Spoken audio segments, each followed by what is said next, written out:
Hi, I'm here with Nicole Williams. She's our delegate for this area, the state delegate, and we're here as an informational video to talk about what you're going to be voting for, not who you're going to be voting for necessarily, but what you're going to be voting for, and some explanation about judgeships and some of the minor issues that you'll see on your ballot when you get there, either by early mail-in or by in the booth. So anyway, I'm going to ask Nicole our first question. Sure. And by the way, if you haven't gotten a sample ballot, which is this little sheet that goes through it, half of it's in Spanish and half of it's in English, you should call to confirm your voter registration. In Maryland, it's very easy, and even if you're late, they'll send you a voter registration so you can vote. Maryland's very good about that. So you want to opine first on the two big races? Sure. Well, first, thank you for having me. I'm happy to be here with Gate. The election's just around the corner, and so at the top of the ticket, we have our presidential election, which is super exciting, with Kamala Harris versus Donald Trump. At this point, I feel like there's been so many commercials on TV and on the radio. Folks hopefully should know who they're going to vote for at this point. But you never know. So, and then we have our U.S. Senate race between Angela Alsobrooks and Larry Hogan.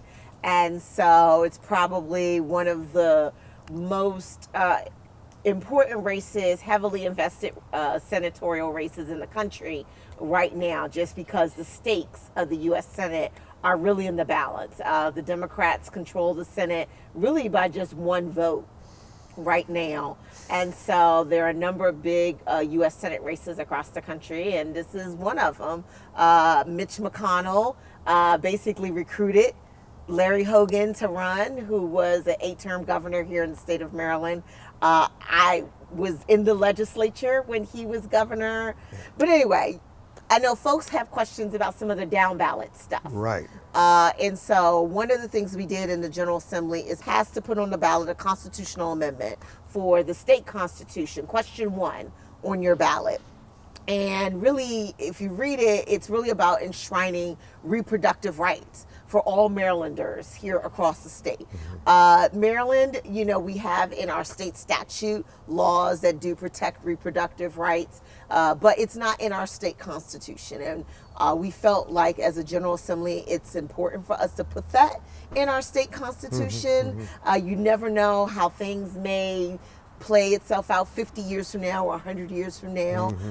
And we want to make sure that Marylanders have that ability to make the choices that they need for their own personal health care and make those choices with their doctor and things like that. So, sure. Is that a simple majority, or does that require like 2/3, or is it a 51%? It's a 51% vote. It did require, I think, 2/3 of the General Assembly for it to pass to go onto the ballot. Oh, I see. But it does require a majority of the voters. So you had some bipartisan support then. We don't have that overwhelming? I wouldn't say bipartisan support. Well, you had a few defectors, I guess. So yeah. Okay, all right. So there you have it. It's to affirm women's and people's right, because I think there's other issues too. Yeah, it doesn't say women. It just says just people in general. You know, whether we're talking IVF treatments, whether we're talking access to contraception, whether we're talking about abortion care, whether we're talking about any type of reproductive health care. Right. You know, I know there's some narrative of folks who are against the constitutional amendment, but in no way does this amendment infringe on parental rights in any way. It doesn't force children or force parents to allow their children to do something that they wouldn't want them to do. Yeah. If parental consent is required, that is still going to be required if this constitutional amendment passes. So, yeah. Well, there you go on question 1. That brings up on our sample ballot the judgeships. Now, this has always been a big question in my mind. How do we decide on judges? I've never heard any of these guys and gals, but that's why Nicole is here to tell us about how Maryland chooses judges and how it retains judges and who these people are. Yes, so the judges are really important. I'm also an attorney. That's my day job. And so I actually have been in front of some of these judges personally. Well, I should say professionally, not personally. Right. Professionally. And so you'll see first the circuit court judges listed on your ballot. And our circuit court is our court of general jurisdiction. This is the court that you go to, say, if you want to get a divorce for family law matters. This is where all of our criminal trials take place. If you want to sue somebody, just general civil trials, that is all takes place in the circuit court. And so there are 5 names that you're going to see on your ballot. 4 of those names are actually of individuals who currently are judges on our circuit court. So the first 2 individuals that you see on your ballot and the last 2 individuals that you see on your ballot are actually currently judges on our circuit court. And the way that one becomes a judge on our circuit court, there is an application process. It's a lengthy application process, and you submit it to the governor for consideration.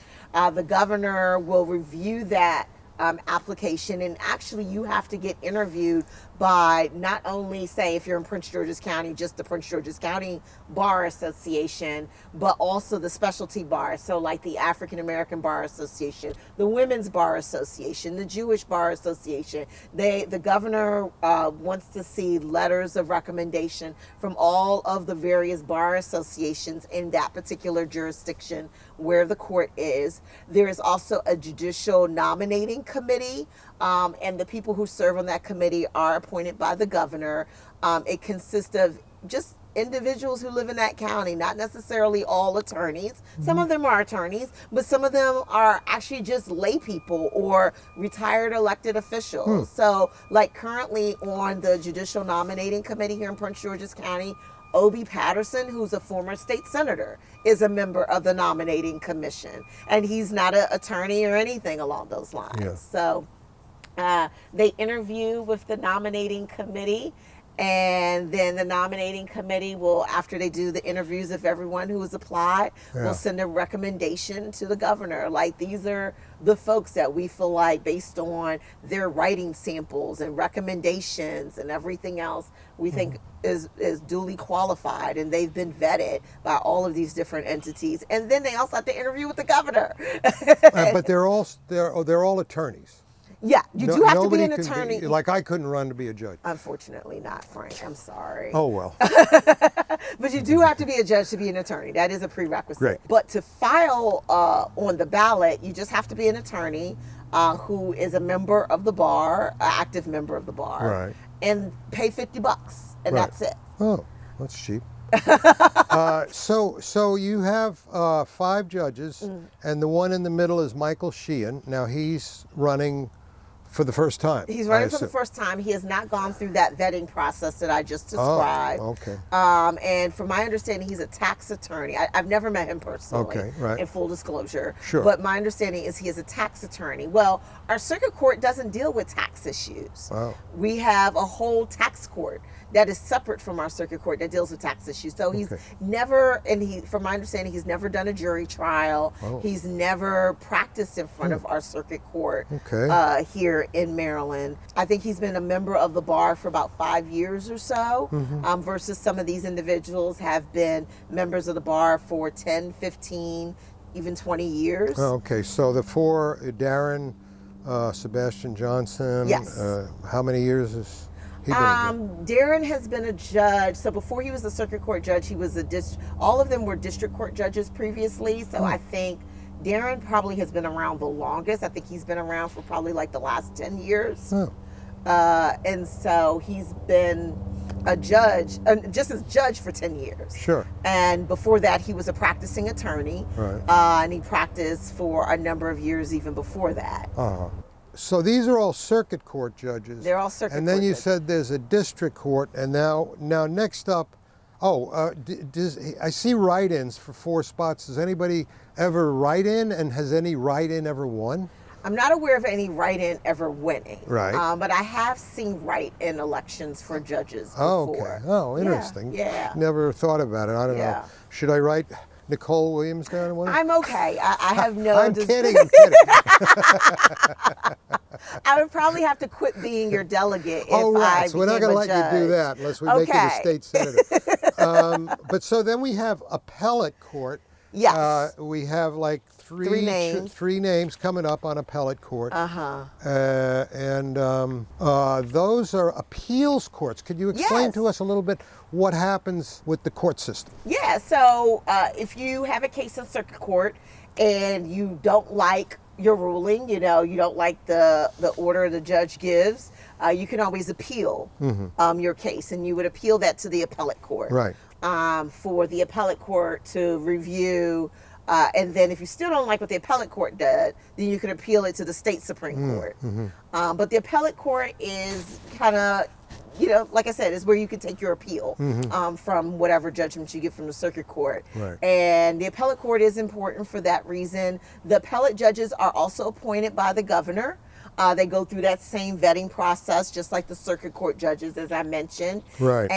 But with the appellate judges, they're appointed and then they serve for 10 years. And then after they serve for 10 years, then they're on the ballot for what we call like a retention election. Versus the circuit court judges, they're up for election. So a good example is you have to run in the next election right after you get appointed. Oh.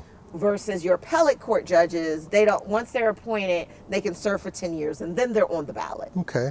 And so we have three folks who are on the ballot for appellate court. All three of them have been there for the last 10 years, and they've been good. One name, you might recognize the last name, Albright. Yeah. She's actually the daughter of Madeline Albright. Oh, really? Yes. Yeah, I was thinking that. I was going to say Madeline Albright. Yeah, so she interesting. and she started off as a circuit court judge in Montgomery County, and served in that role for a couple years, and then got appointed to the appellate court. Yeah. So is there term limits? I mean, let's say you've been a judge for 30 years. Is that it? Or can you be a judge till you So there's an expire? age limit, actually. Yeah. Unlike the Supreme Court of the United Unlike the Supreme Court. There's an So age- once, I think it's 65, I think is the age I'm limit. 74. That's not fair. Well, but I will say this. So you have a lot of judges, once they hit that age limit where they are, quote unquote, forced to retire, they can sit as a visiting judge. Yes. So they can help out if, a judge wants to go on vacation Right. or needs to take some time off, or if one of the courts have, just a temporary vacancy and need someone to fill in, they can sign up to be what they call a visiting judge and fill in if there's any, if one of the courts has a need, like I said, somebody's out on vacation and they need a judge to kind of come in for a few days. Yeah. The retired judges can do that.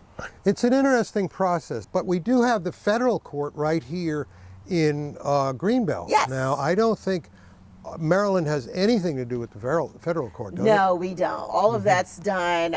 Those judges are appointed by the president and confirmed by the United States Senate. Even the judges here in the U.S. District Court or our appellate court federal system, and even just like in the Supreme Court, obviously. Those are all appointments that are done by the President of the United States and confirmed by the U.S. Senate. What happens if, let's say, there's three and nobody likes one of them and everybody votes no? What happens if you only got two passed and then just the governor appoints somebody? Or I guess what the governor would have to appoint Has someone. that ever happened? Not that I know. And we've been a state for 400 years. Yeah, 400 years. All right, well, okay, just curious. Why not? Why not? Well, we're trying to be thorough here, folks. And if you bared with us this long, bear with us a little longer, because we have a thing called the nonpartisan contest. Candidates in this contest may or may not be affiliated with any party, Board of Education. Okay, so you have two people or a write-in. Tiffany Andofol or Donna S. Baratu. Yes. Yeah, so we have a couple school board races going on here in Prince George's County. And so I know they're nonpartisan races. I know sometimes our teachers union will get involved and make recommendations. And so here, the Prince George's County Educators Association has endorsed Tiffany, who is running in District 1 for school board. And so there's also a school board race, I know, in the Bowie area in District 5. as well as one down kind of in the Forestville, Upper Marlboro, District Heights, Capitol Heights area. And then there's another race down in kind of the Clinton, Temple Hills area. I think those are the 4 school board races that we have going on right now. But the one closest to home is probably District 1 for right now. And yeah. Okay, so we have a special general election for a county council at large. And I wanted to ask you about this whole idea of at large. Yes. It had been, it's at least in my way of thinking, always been the councilman or woman represented an area. Now it's an at-large seat. Yes. How did that come about, and is that typical? Because I feel like personally we don't have the same representation we had when we had specific to our area. Yeah. There is a special election for at-large. It came about maybe about 10 years ago, I think it was. Yeah, it did. And it was actually a ballot initiative. People had to, the residents of Prince George's County had to vote whether or not we wanted to add 2 at-large positions in addition to our district positions. And we still have Ingrid Watson is the council member for Greenbelt for representing District 4. Yeah, and we like Ingrid. I don't discount that, but we do have. Sorry to interrupt, but just the whole concept is what I'm more curious about. Well, there lots of other counties also have at-large positions, so it's not unique. Right. It was something that we hadn't done before in Prince George's County, but Montgomery County actually has 4 at-large positions, for an example. Okay. And a lot of other counties have at-large positions on their county council. In other states as well, as far as you know? Yeah, in other states they do that as well. Oh, okay. Yeah. Well, so it's an interesting concept. They are supposed to represent the residents for the entire county on the county council. And I think one of the thought processes was, you have folks who are fighting, for their particular area. Right. But sometimes maybe, I don't know if they get too parochial about their community, and having someone on the council that's thinking about the county as a whole, as opposed to maybe just one little area, might help balance the conversation out, I guess. Maybe. Yeah. I guess it was always horse trading, and, because we've been a state for 400 years almost, so I guess there's pros and cons, and it's still experimental, and I'm just glad we got somebody we like, and then if we had an at-large, then help, where are you? Yeah. Anyway, we have Jolene running against a Republican, and I can't imagine we're going anywhere except number 1. Jolene Ivey currently serves on the county council. She represents District 5 currently on the council. And where's 5? 5 consists of what we call the port towns of Bladensburg, Cheverly, Colmar Manor. It goes all the way up 202 to Landover. Right. Where the football stadium is, where the Commanders play. That entire area consists of District 5. Some parts of Lanham is in District 5. And so, that whole area kind of off of MLK and that part of the county. Sure. Yeah. And so there was a primary that took place several months ago. And so now this is the general election. And, And now we have these bond issues, which is always interesting to me because it's the same issues: a transportation bond, a library bond. Yes. It's always the same issues. Now, how about teachers' pay bond? Although they do have a school board bond, and a library bond, a community college bond, but not really a. Yeah, and the bonds are really for us to be able to borrow money to do basically construction, capital improvements, things like that. Well, at what point does it become a Ponzi scheme where you're borrowing to pay off what, or is it typically we can pay it off as we go? Or how does that accrue? I mean, are we still paying for a bond issue from 20 years ago on something? I don't think so. I mean, one good thing about the county, we have like a AAA bond rating. Right. So we've been very good about paying back our debts when they're due and paying them off and paying them on time. So that's been So that's really good. I So think that's a basically- positive. So basically this spreads out till the next 4 years from now, Yeah. whenever. Okay, so we have Public Works, and then you read it. And has there ever been a bad bond that you can think of, or a bond that money was wasted or didn't? I mean, in the history of bonds, have we? I don't expect you've studied the topic, but I'm not certain if there's ever been a bad bond. Yeah, I guess, we just need to make sure we're being fiscally prudent. And, yeah. Well, I would imagine. I mean, I think the state, and a more question, is fairly solvent. I mean, we fairly have a good budget. And, we do. We're about to face a little bit of a budget deficit coming up for our next fiscal year budget. But we still have I think the state still has our AAA bond rating. And so we want to hold on to that as a state, because again, that gives us like really good interest rates when we do want to borrow money and things like that.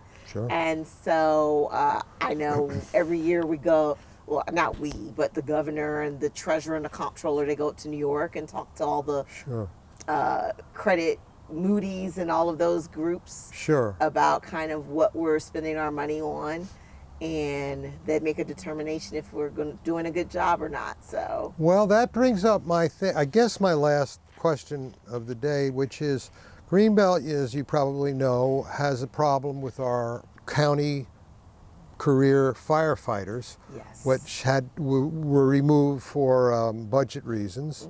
So we're very unhappy about that, as you know, and we've been trying to fight it and get our county firefighters back. There's been lag in response time, and I understand.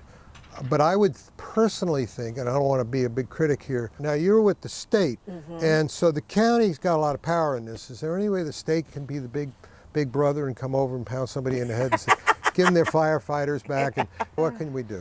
Yeah, I mean, we can do some things, but it would have to apply pretty much to everyone across the board for the most part, to all the counties. But I'm familiar with the issue. I know one of the things, we have a shortage of firefighters, like just people, well, it's twofold. We weren't recruiting a lot of firefighters as much as maybe we should have, and we were also having a problem just people being interested in becoming a firefighter. Yeah. And so I know that they have been very short-staffed for a really long time. And so I think, one of the things we've tried to do, and we can do as a state, is to try to give more money to all the local jurisdictions for public safety, so that at least they'll have the funds that they need to recruit and hire more firefighters and things like that, so we can bring the career firefighters back to some of the volunteer departments that they were pulled from. And part of it, like you mentioned, is development is going on everywhere. So we're getting more people moving here to Prince George's County, which means we need more resources, we need more police, we need more firefighters, we need more of all of those things. Sure. And to me, that would be the last thing I would cut if I was running the show.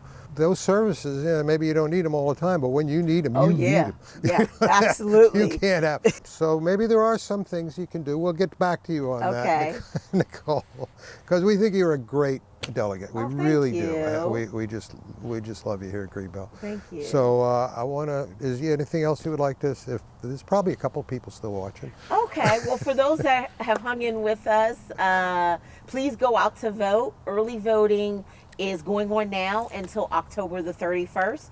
All of the early vote locations are open from 7 a.m. to 8 o'clock p.m. every day. You can go to any early vote location in Prince George's County or in the county where you live. And then Election Day is November 5th. And the polls will be open from 7 a.m. to 8 o'clock p.m. on Election Day. Please vote. Your vote does count. Your vote does matter. I always say that folks wouldn't be so heavily invested in removing people's ability to vote if it didn't make a difference and if it didn't count. So definitely make sure you go and vote. Right. And I love my little Yo Vote sign. Yes. We can't take anything for granted ever. And we need to make our voices heard. It's actually a civic duty. Yeah. Democracy works when everyone participates. Right. And these statues, they don't show anybody voting, but they show people working together, and voting is sure working together to get the best government we can get. Absolutely. Anyway, thank you for watching. We appreciate it, and thank you, Nicole, Oh, for, thank you, for being Frank, for here having me. and wanting to talk to our viewership. Oh, no problem. All right, great. All right, take care. Thanks. Bye-bye.